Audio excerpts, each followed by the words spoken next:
Okay, so now I want to look at crossfading. So what we're going to do is we're going to try and crossfade. We've got one clip here. And in general, what you want to do is you want to do something called fade up. So, for instance, say we want this bird thing to appear after. So we've got this, and we're going to want to fade up into this, right? So all you'd have to do is just put the opacity keyframe here, put it at 0, and then at some point here, we could put another opacity keyframe at 100. So that would be generally how you're going to want to fade up. So you can see it's going to go along here and fade into that. All right, let's go back to what I was actually working on yesterday, because this is going to show things a little bit clearer.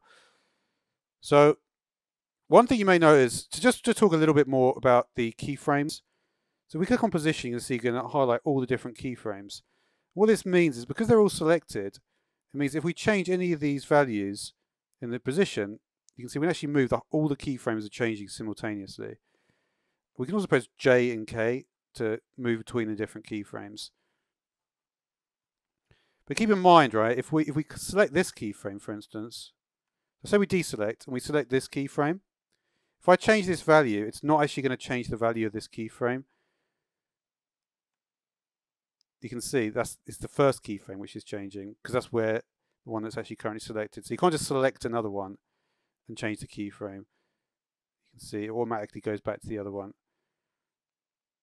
And you'll also notice where the timeline head is. It will only actually, that dot over here will only fill in. We can also, by the way, if you press U on a layer like this, you can actually see things that are actually changed. So obviously I changed if you watched yesterday's video, you'll know that I changed the anchor point.